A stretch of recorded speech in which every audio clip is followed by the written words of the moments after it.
Today's section of notes will be on page 91, so if you'll go ahead and turn to page 91, we're going to talk about how exactly classification works. How do we decide what name to give what organism? And so when we're looking at Linnaeus classification, remember Linnaeus classification is going to be your binomial nomenclature.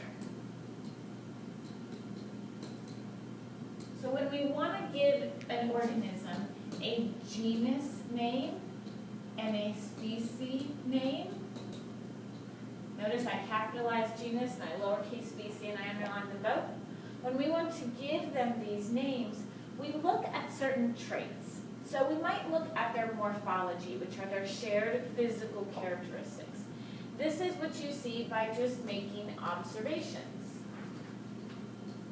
So I noticed that this organism has 4 legs and this organism has 2 legs.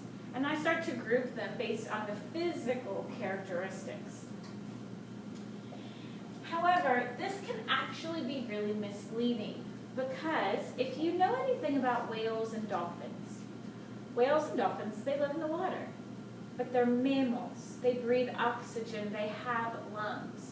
So if I just look at whales and dolphins, I would think that they're more related to fish than they are to other mammals like humans and cows. And it turns out that whales and dolphins are more closely related to humans and other mammals than they are to fish. So we do have to be really careful when we look at their physical characteristics.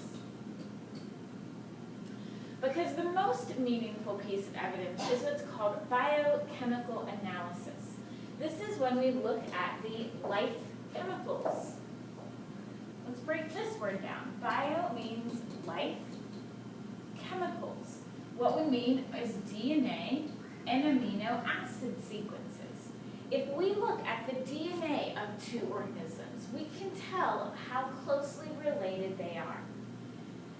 And so what we're going to be doing is comparing some DNA sequences. We're going to look at which organisms have their DNA being most similar to each other. We do want to write out that this is the most reliable form of evidence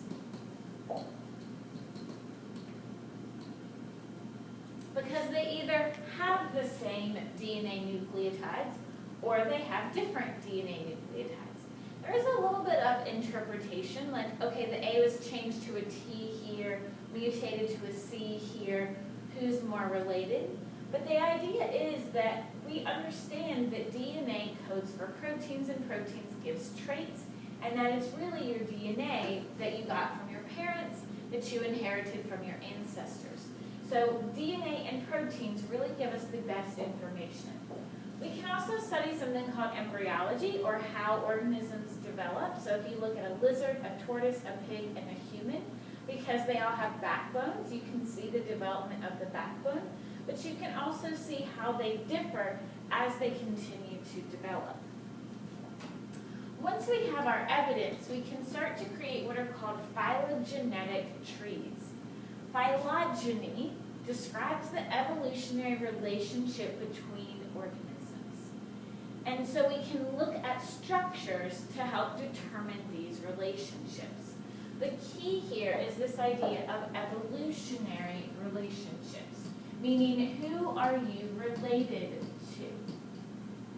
So for example, if we look at the hippopotamus, who is the hippopotamus most closely related to? And we can look at the evolutionary history to tell us that.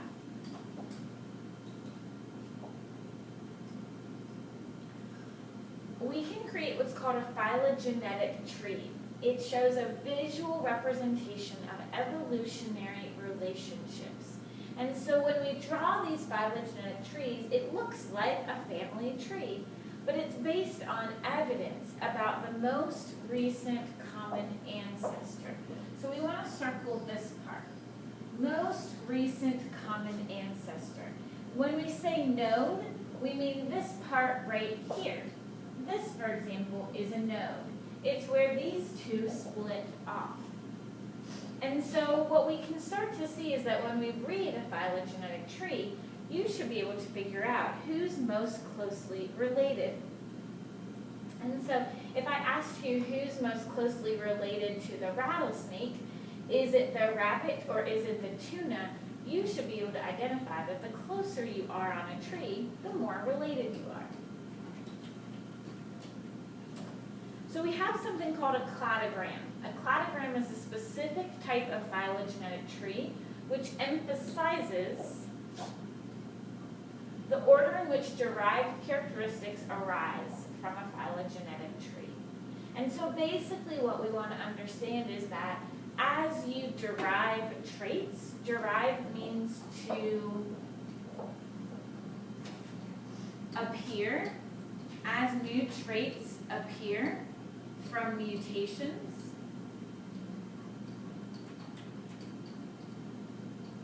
we actually see that we can create these family trees to represent things that we actually acquired through our evolution.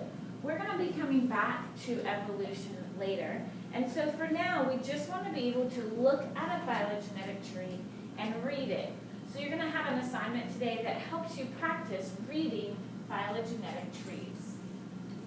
The last tool that classification uses is something called a dichotomous key. You use paired statements and visible characteristics to key out an organism and identify it or find its name.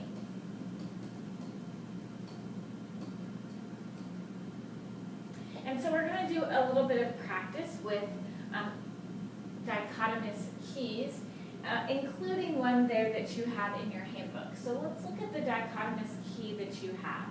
One thing we want to know about dichotomous is dichotomy means two. So this idea of paired statements.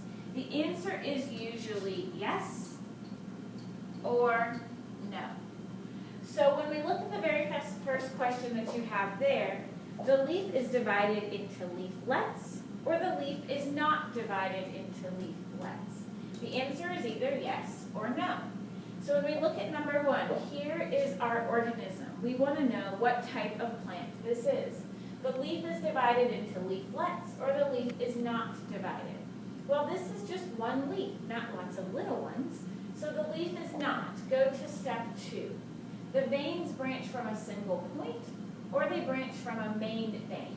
We can see that the veins branch out from a main vein at different points, not necessarily from a single point. So they branch from a main vein. Go to step four.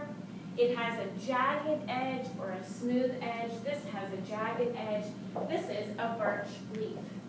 Now, one of the things that we want to add is you always have to start with question one. Start with question number one.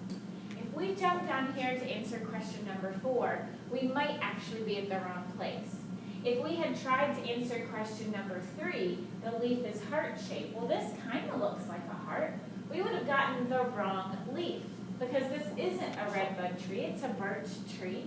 And so you always have to start at number one because it'll give you the right directions to reach the name. This is the end of this section of notes, so now we need to practice our dichotomous keys and our phylogenetic trees.